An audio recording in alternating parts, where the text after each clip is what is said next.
morning, I'm Pat Davis from Progress Now, New Mexico. A lot of you know us because you've been on our email list. You've seen the work that we've been doing to help support your work and to send your work out to organize New Mexico around this. But before we start, for those of you who don't know, there's a live tweet going on. If we can't make it in the hearing room this morning, there are thousands of people between our subscribers, AFT subscribers, labor subscribers, all across the state and all across the country who are watching these hashtags this morning and watching labor in New Mexico and our teachers in New Mexico fight back against another assault on labor and in public employees. So before we go any further this morning, they're using the hashtag AFT and others, but we're going to take a picture right here, right now. Hold up your pictures. We're going to send them out.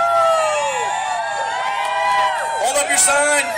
There we go. 1, 2, 3, stream labor!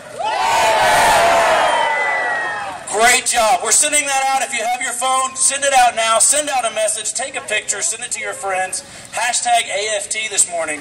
This is how we get information to each other. Send it to KOB4. Send it to KRQE. Send it to the Albuquerque Journal.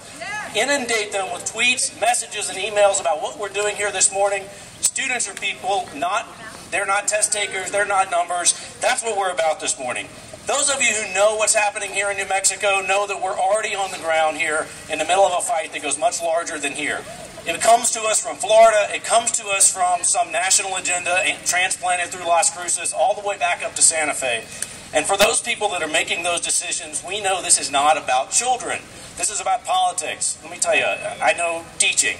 My mom was a 20-year teacher. I have 5 educators in my mom's family. I heard nothing at Sunday lunch and Sunday breakfast, but more about what was happening with teachers. And way back with my family in Georgia and California and New York, every week I see a new email or a new message about something that's happening with AFT teachers.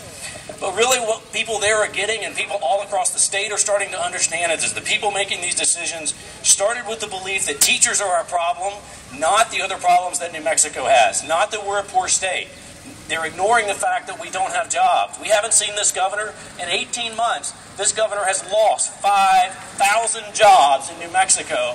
The new jobs report comes out on Friday. I can tell you, for those of you who haven't seen it, the last jobs report showed that when the governor promised and stood in the roundhouse here last year and promised that there would be no classroom spending cuts, 2,400 education jobs have been lost in New Mexico in just the last year alone.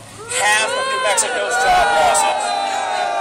Half of our job losses have come from education jobs, and 50% of the budget for the people in this building who were supposed to be helping our teachers and our classrooms and our students across the state, 50% of their budget was cut on day one with Governor Susana Martinez. That's the education agenda they put forward, and that's the education agenda we want to fight back.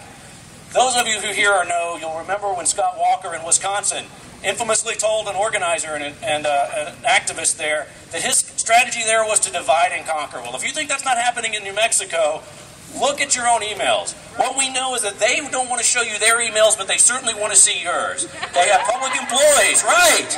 We should be mad. We have public employees and public money that they're using to get not just teacher emails, but to divide them up and divide out who are the union teachers and who are the teachers who are not in a union.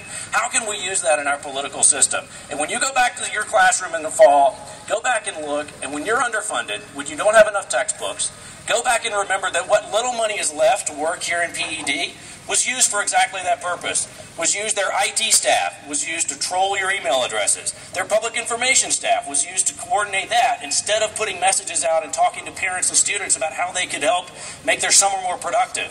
Our governor promised one more thing. You'll remember our governor promised when she sold the jets, she was going to buy books for all of our students, our first graders, to help them read, right? $500,000 of more free money that could go into our classrooms. Well, I'm here to tell you this morning that we have a new report on our blog at progressnownm.org. Write that down, progressnownm.org. You'll see this morning we did public records requests. Those are pretty infamous now. They're verbal. It's easier now, right, into this building.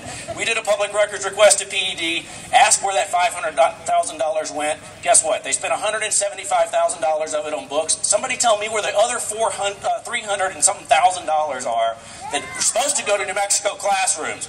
Where is the money that can go to hire our teachers?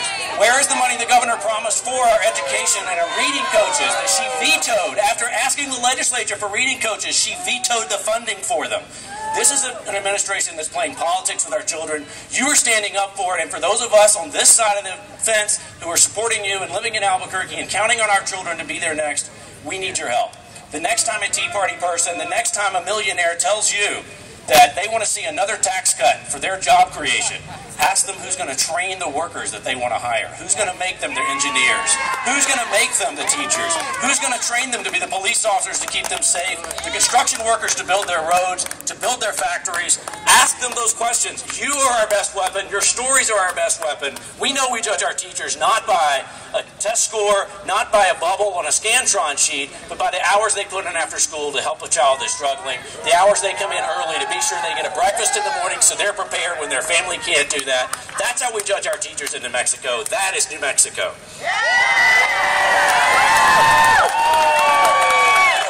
Ladies and gentlemen, I want to introduce you to somebody who is holding the reason we are here today. He is a celebrity in New Mexico when it comes to union organizing, and the newest celebrity to come with him. Carter Bundy from Ask Me, their political director, and his son Gus. Thanks, man.